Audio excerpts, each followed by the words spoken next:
Құрметті оқырмандар, ауғанның 30 жылдары атты еске алу кешін назарларыңызға ұсынамыз. Соғыс, жан алып жан беру. Соғыс халықтың басына келген қасірет жұт. Ауғанстан, біз ол туралы не білеміз? Ауғанстан бұл ертеден қалыптасқан мұсылман мемлекеті. Бірақ бұл ел бізге ұмытылмас қайғы мен қасірет әкеледі деп ешқашан ойлаған емеспіз.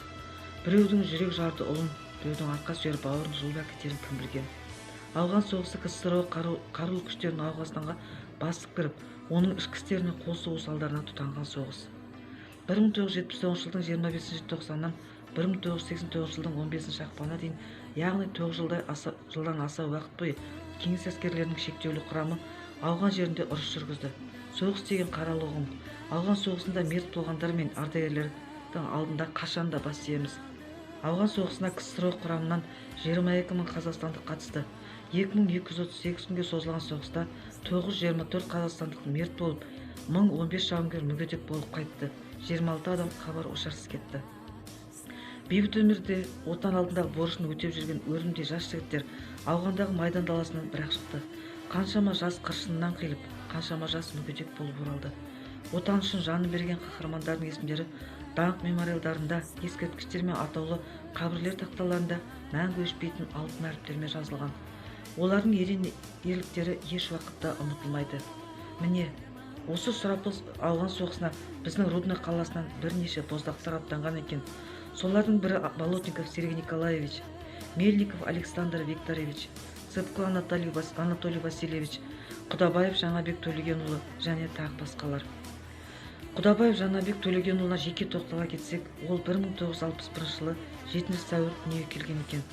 Мектепті бітіргеннен кейін Жаңабек ауған соғысына барлау десант ротасына түсті. Снарядтар жиі болып тұрады және жастарға үлкендердің көмегінсіз бұл қиынға соғар еді. Олар оқтан қалай сақтанудың болатынын ескертіп, оларды сенімді көріністермен тыныштандырды. Бір түні бүкіл жеке құрам дабыл қағып көтерілді. Содан кейін бригадир Құдабаев барлаушылармен қоршалған сарбаздарды құтқаруға барлаушылармен бірге барды. Түнгі қараңғылық жауып, барлаушылар өздеріне опасыздық жасамауға тырысып, мұқият сыбдырсыз достарына өте жақын келді. Кенеттен тыныштықты пулеметтің ашулы атысы жарып жіберді. Ұрыс басталды. Қалай ауыр жараланған Жаңабектің өзі де байқамай қалды. Барлаушылар командирін таудың басына көтеріп, Кабулдағы ауруханаға жіберді. Дәрігерлер оның өмірін сақтап қалды. Жауынгерлік тапсырманы ойдағыдай орындаған үшін Жаңабек ерлігі үшін медалімен марапатталды. Бригадир 2-ші топтағы мүгедек болып үйіне оралды. Жаралар ақырын жазылып, ол Свердловск заң институтына оқуға түседі. Және болашақ үшін жоспарлар болды.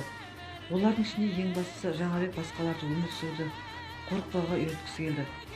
Бұл үшін ол қарапайым құрал халықаралық жауынгерлік клубын ұйымдастырмақ болды.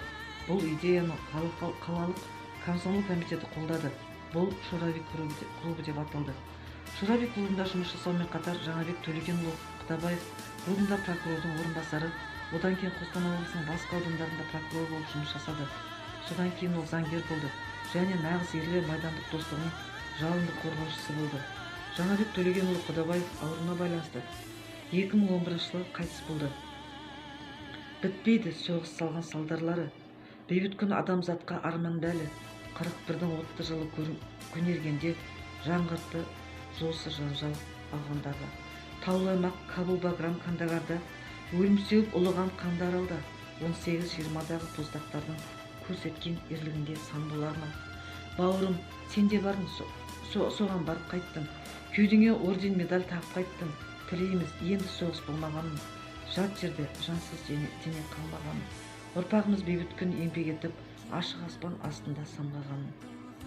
Қазақ жерінде соңғы 5 ғасырда 3000-дай ірі ұсақ көтерілістер мен наразылық болған екен. Соның барлығы да қасиетті тәуелсіздік үшін болғаны мәлім. 32 жыл ішінде тәуелсіз қазақ елін қалыптастырып, нарықтың қиын өткелдерінен аман өтіп келеміз. Осы кезеңде Қазақстанды дүние жүзіндегі ең мықты мемлекеттер танитындай, сыйлайтындай деңгейге жеткізген тұңғыш президентіміз Нұрсұлтан Назарбаевты көреген саясаткердің ерен еңбегін дәл бүгін және әрқашанда айтып өтеміз.